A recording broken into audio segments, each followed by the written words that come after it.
Estudo crítico. Parte 1. Pelos fins do século IV a.C., a história geral registra uma série interminável de guerras entre gregos e persas. Elas decorreram do movimento expansionista inaugurado desde os tempos de Ciro, um chefe enérgico e ambicioso que destronou o rei dos Medos, Astíages, venceu Creso, rei da Lídia, conquistou Babilônia e se fez dono de toda a Ásia Ocidental. Apesar de sua bravura, Ciro não se deixava cegar pelos êxitos militares e procedia também como político habilidoso. Respeitava a religião dos vencidos. Sem fundir em uma única nação as raças heterogêneas que havia submetido, exigia-lhes apenas obediência e tributo, sem tocar nas suas instituições particulares. No seu movimento expansionista chegara mesmo a conquistar a Iônia, a Cátria e a Dórida, colônias gregas da Ásia Menor. Dario I, filho de Histaspes, foi o continuador desses planos imperialistas. Governou a Pérsia de 521 a 485 a.C., pacificou e organizou seu reino, conquistou a Índia, submeteu a Trácia e a Macedônia, depois de uma tentativa infeliz contra os citas. Mas os jônios revoltam-se, atacam e incendiam a cidade de Sardes, dando assim início à reação dos gregos. Estes não assistiram passivamente à expansão do colosso persa e prepararam-se para os primeiros movimentos de repulsa ao invasor de suas colônias, liderados pelos atenienses. O orgulhoso Dario, até então invencível, decide a conquista da própria Grécia continental. Seu genro Mardono embarca com esse objetivo, tendo às ordens um exército de 100.000 homens. Uma tempestade, porém, destrói seus navios nos litorais da Trácia, forçando a retirar-se para Susa.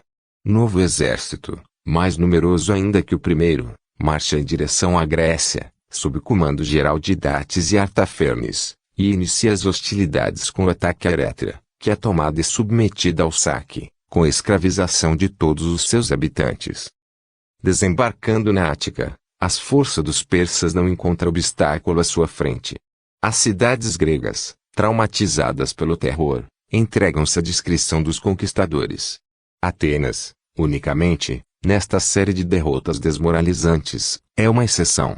Os seus habitantes, dirigidos por Milcíades, Aristides e Temístocles, mobilizam-se com entusiasmo, levantam todos os recursos disponíveis e se atiram corajosamente de encontro ao inimigo. Vencendo na planície de Maratona, 490 a.C., Milcíades, estimulado por esse brilhante feito de armas, pretende limpar as praias helênicas de todos os invasores que nelas ainda se encontram. Não é, contudo, feliz. Teve de pagar pesadamente pela derrota e acabou os seus dias na prisão, condenado pela própria república que salvara. O advento de Xerxes. Parte 2. Falecendo Dario em 485 a.C., sucedeu o seu filho Xerxes. Animavam nos mesmos sonhos grandiosos de seu pai, e nesse sentido ensaiou armas na repressão de uma revolta contra seu domínio no Egito. Voltou-se, logo a seguir, contra a Grécia, com a qual julgava ter sérias contas a ajustar. Para tanto, fizeram-se grandes preparativos. Armou-se uma grande esquadra. Construíram-se 2 pontes de barca sobre o Helesponto. Isso porque o transporte do exército em navios demandaria muito tempo e também porque uma tropa de cerca de 1 milhão de homens, nessas condições, poderia ser vítima de alguma epidemia, por ficar acomodada ao lado dos respectivos cavalos e animais de tiro. A propósito, supõe-se que o construtor dessa dupla ponte de barcas tenha sido o mesmo que arquitetou a passagem sobre o Bósforo, na época de Dario. Os persas, aliás, eram peritos em trabalhos dessa natureza. A religião de Zoroastro cita essas obras e o estabelecimento das vias de comunicação, em geral, como empresas meritórias, por favorecerem o comércio e, com ele, a riqueza. Qual o critério seguido nos trabalhos ordenados por Xerxes? Os engenheiros persas serviam-se de galheiras de 50 remos e de trirremes ancoradas, 360 na direção do Mar Negro e 314 na do Helesponto. As âncoras das galerias que constituíam a ponte superior eram lançadas para o lado da propôntida, porque o vento vinha daquela direção. Dividindo seu exército em 3 colunas, Xerxes ataca a Europa. Os estados da Grécia setentrional submeteram-se imediatamente. Mas esses triunfos não foram eternos. Para a passagem da Tessália Fócia, a Beócia Ática havia apenas uma língua de terra entre o mar e o Monte Calidromos, cortada por um riacho, o Espérquio, hoje chamado Agromele. Diante do ímpeto irresistível do invasor, tebanos, plateanos, espartanos e atenienses confederaram-se. Leônidas, rei de Esparta, comandando um pugilo de valentes, entrincheirou-se precisamente nessa garganta do Monte Calidromos, conhecida por Termópilas. Os 9.000 gregos ali reunidos seria mais do que suficiente para impedir o trânsito de qualquer exército, por maior que fosse. Xerxes, obrigado a esse caminho, teve de oferecer combate. Iniciou com tropas médias, susianas e cíticas, mas nem estas nem a guarda dos seus imortais conseguiram forçar a passagem. No terceiro dia de batalha os gregos tiveram a sorte que já se podia vaticinar. Os invasores, contando sempre com contingentes novos e frescos, levavam indiscutíveis vantagens sobre os gregos. Estes, no entanto, sobretudo os espartanos, eram soldados mais aguerridos e combatiam com a convicção de que era a independência da pátria que estava em jogo. Em torno do corpo de Leônidas, que perecera em ação, travou-se uma peleja encarniçadíssima, que só terminou quando Darnes, com um destacamento persa, desceu do Monte Calidromos e atacou os gregos pelas costas. Cercados pelo inimigo, os defensores das Termópilas resistiram com vigor, primeiro com as armas, depois com as mãos e os dentes, até o último homem. Estava enfim aberto o caminho de Xerxes. Atenas, com a sua Acrópole, foi completamente destruída. A esquadra persa, porém, viu-se obrigada a enfrentar a esquadra dos gregos, que, vencidos em terra, tentam a sorte no mar.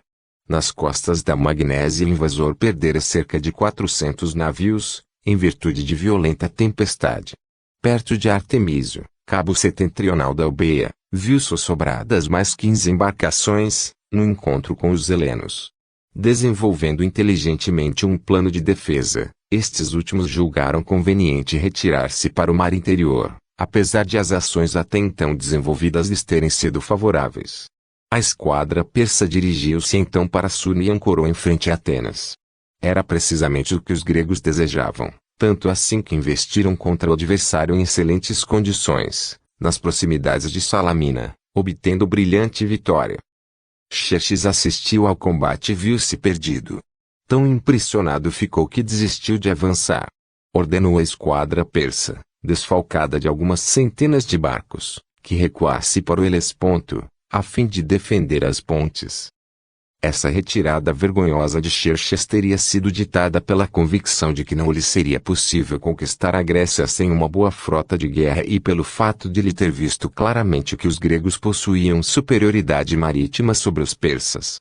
Aterrorizado, atravessou o Helesponto em sentido contrário ao que viera, valendo-se de uma miserável canoa de pescador, e foi esconder o seu desespero em seu palácio de Susa. Aí recebeu, para cúmulo de suas misérias, a notícia de novas derrotas, e estas absolutamente esmagadoras. Nessa ocasião, foi Mardônio, seu imediato, quem permaneceu na Tessália com 200.000 homens, invernando para voltar às batalhas no ano seguinte. De Sestos, Xerxes mandou mais homens, às ordens de Artabazo, para reforço aos contingentes ali estanciados. Assim, os efetivos persas da Tessália elevaram-se a 300.000 combatentes. Mardônio, assim fortalecido, rompeu as hostilidades na primavera seguinte.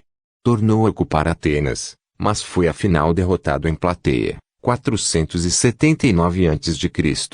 As vantagens dos helenos derivaram da circunstância de os persas não usarem armaduras, ao passo que eles se apresentavam sempre com o peito recoberto de fortes couraças. Destruído o exército invasor, verificaram-se algumas importantes consequências de ordem política. A Trácia e a Macedônia recuperaram facilmente a sua independência. Bizâncio ainda permaneceu durante 2 anos submetida aos asiáticos, o mesmo acontecendo com Eio, na embocadura do Strímon, e com Dorisco, mas as ilhas das costas da Anatólia, habitadas por gregos, foram libertadas em virtude da vitória alcançada nas imediações do Cabo Micali, no mesmo dia em que se ferira a Batalha de Plateia. Apesar disso tudo, as costas da Ásia Menor, onde eram numerosas as colônias helênicas, continuaram sob o poder dos persas. Eram todas projeção da Grécia europeia, que as fundara e influíra na plasmagem de suas primeiras instituições e no caráter de seu povo. Entre as mais importantes contava-se a Cária, ao sudoeste, limitada ao norte. O mais poderoso assistia em Alicanaço, que assim foi assumindo uma situação de hegemonia em relação a outros centros vizinhos, tais como Mileto, Apolônia, Laodicea e Trales. As primeiras invasões dos persas, submetendo a Cária e unindo a Lídia, provocaram poucas mudanças no governo desses povos. Os antigos déspotas prestaram obediência ao todo-poderoso Dario I, e assim conseguiram prolongar a sua autoridade sob a denominação de sátrapas. Um destes, Ligdames, foi o pai de Artemisa I, uma das mulheres mais célebres da antiguidade, por ser ao mesmo tempo rainha e guerreira. Decorridos longos anos após a vitória de Plateia Micale, os gregos, reiterando ataques à costa meridional, conseguiram enfim expulsar as guarnições persas das cidades da Cária e da Lídia. Para tanto, derrotaram uma esquadra fenícia e um exército persa perto da embocadura do Eurimedon, Coepro Sul, no ano 466 a.C.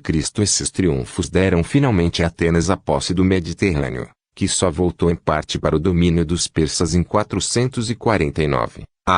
Se você está no canal do Cavaleiro CCB,